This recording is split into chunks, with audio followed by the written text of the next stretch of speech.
While I'm here, I wanted to say this is my first book that I have ever self-published, and it's called Fiercely Me. And you'll also be watching a couple of videos which have been put together regarding Fiercely Me. And they are wonderful and very beautiful, and my husband did a really incredible job. But then I'm also going to be, there will also be a video of one of my poems that I contributed in The World in Our Words. So Fiercely Me is a memoir, and I know, again, everyone's like, oh, memoirs. But this is a very different memoir. I am 37, and yes, I'm extremely young to have written a memoir. But the reason why this memoir is so special is because I didn't write it like a lot of memoirs. I took the reader on a journey of what I experienced, in the sense of what I learned. And I'm extremely transparent and honest about my failures and how I actually took those failures and what I did to learn and empower myself and to develop. My love for the arts has been unanimously overwhelming throughout my entire life. I love writing. I love the power that we have to connect to others, to touch something inside of another person so that they don't feel so alone, and they're able to go, you know what, I feel that too, or I learned that too, or I'm going to feel empowered to do something about that. And this is what this book, Fiercely Me, is all about. I am going to read a little bit from this. It is from my favorite section, which is the love. And essentially the love chapter is about the love that we find within ourselves, and the relationship of finding our love internally, and then what we do with that love and how empowering that is.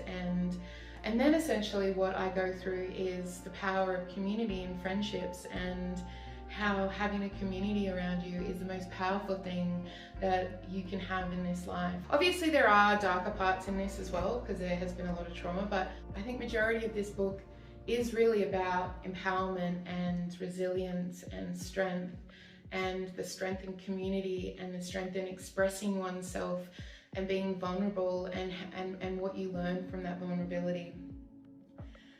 So this is the introduction to love. Love and relationships, in my opinion, are fundamental aspects that give meaning to life. I often ponder what my life's reflection will reveal as I approach its conclusion. The beauty of human connection lies in the way it enriches our lives, allowing us to share our journey with others. To be able to love and care for others and to share, this is like planting seeds of kindness in the world. For me, this represents true wealth, a life filled with abundance and lived with utmost fulfillment. I understand the significance of love and the ability to live without restrictions and realize that these privileges are not accessible to all. Love accompanies us throughout our journey in life. Sometimes it's a loyal friend, other times a formidable adversary. From a young age, we are taught the profound bond with our parents, and we develop an initial understanding of unconditional love. Throughout my personal growth, I've discovered that the true beauty of life is manifested through the experience of genuine love, encompassing self-love and romantic love. This chapter delves into the significance of self-love, urging readers to cultivate a strong bond with themselves and let go of negative self-talk. Changing your self-perception can have a profound impact on every aspect of your life, both internally and externally. The importance of this chapter is to share with you, the reader, how I learned to begin the relationship of loving all parts of myself, which has led to a more fulfilling life. Contemplating my existence, I delve into the depths of philosophy, seeking to understand the world that surrounds me. As a deep thinker, I invite the reader to delve into the depths of my inner world in this chapter, to witness the things I've experienced. I've engaged in deep self-reflection and personal growth. This chapter also explores my journey of challenging society's conditioning that equates beauty with being physically small. I discovered the detrimental effects on my mental health and simultaneously developed a newfound appreciation for my physical self, independent of others' perspectives. Through this, my life has been forever changed, and now I confidently navigate through the world, much to the surprise of those around me.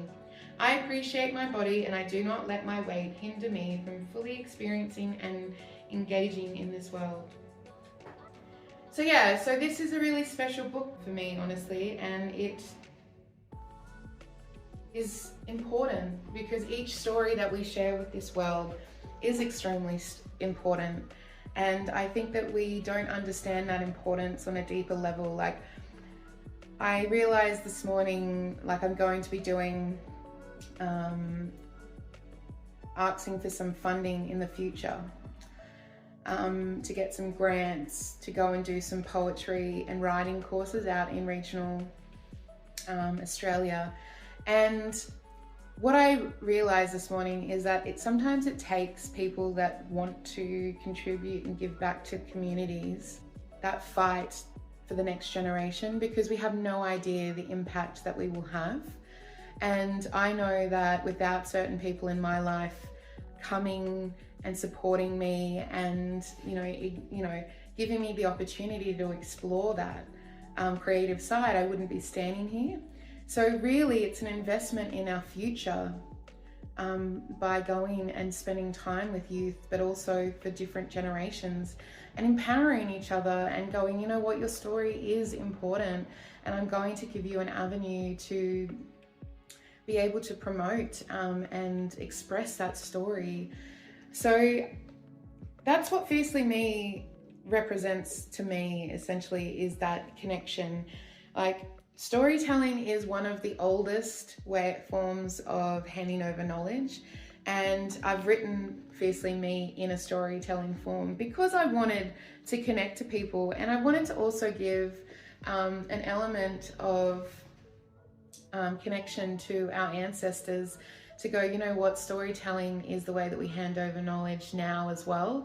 And these books, The World in Our Words and Fiercely Me, are going to outlive me. They're going to outlive you. These books are going to exist far, far beyond our life. And that, for me, is something really special, is to know that we can touch others through words and through connecting and through advocating for the arts. And I think this opportunity to have this page, it demonstrates that this is a culture, we're connecting with others and we're influencing in really small ways and really large ways. And I'm so glad that I get to have this opportunity. So both books are available on my website, but I hope that you enjoy the following videos, and I hope you enjoy the poem that I have written and published in The World in Our Words as well. So much love. Come and give me a follow as well. I'm always up to something. So I've got lots of projects happening in the next couple of years. So it's Mrs. Rowe Author on Instagram and TikTok and Facebook. So come and say hi, come and give me a follow, come and let me know what you think.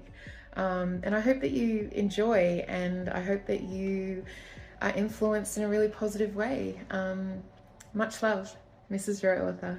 Alright, so I just want to talk about the book a little bit more. I would go to bed, and just before you drift off to sleep, I would have these really great ways of writing the book or describing something, like moments of clarity, immense clarity, where I was like, this is what I want to write and this is how I want to write it. And then I thought to myself, well, I'll remember this tomorrow morning and I'll just write it tomorrow. And then I'd wake up the next day and I'd completely forget about it. And so instead of just going to sleep, I'd just get up and I'd go and write. And sometimes I'd wake up in the middle of the night and I'd just be like, immediately the thought of the book would be there. I used every waking moment, honestly. Like, I would just get up really early before work and I would smash it out, and after dinner I'd go in and I'd start writing, and if I was in the flow, I'd just keep going. When I wrote the trauma section of the book, that was probably the hardest part of the book for me to write. And it was really difficult because I knew that I had to go back into a place which had immense pain and suffering and sadness and loss of power, and I knew I had to go back into that place and those emotions and those feelings and those memories. And afterwards I just turned into an absolute mess because it was so horrific. But I suppose I'd never kind of allowed myself, or I wasn't in a space in my life where I could actually sit back and reflect on the relationship with my Nana Mary and my dad's side of the family. And I was able to be so vulnerable with myself that I was just so upset. I was mourning a relationship that I never had. The book definitely goes into a lot of childhood memories, which I, hold on to dearly. I think that I've always been able to have a relationship with my inner child, and like I've always allowed myself to be playful and jovial and things like that. But I think this book gave another dimension to that relationship with myself. It's like a web of cotton, being weaved. And there's so many complexities and different sides of our consciousness and our memory and our experiences and things that we experience as adults that can then go back into that cloth that we create when we're children. Because I think a lot of my life there's been a lot of judgment passed upon me. And so, I might be restricting the way that I would go and reconnect with my inner child or how I would express myself. But I think that through writing this book, ultimately, I think I've just been like, I don't care how anyone perceives of me because this is what's right for me. And I think reconciling all of that and then being able to reconnect in a really beautiful way has been instrumental in me becoming a stronger person.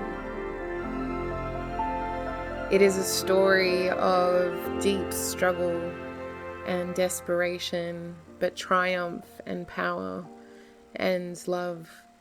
It is everything and nothing all at the same time. It takes the reader on a huge journey of life, and it caresses you, and it goes right at the end, it cheers you on, and it goes, you know what? Anyone can do this. Anyone can do it. You just have to believe in yourself.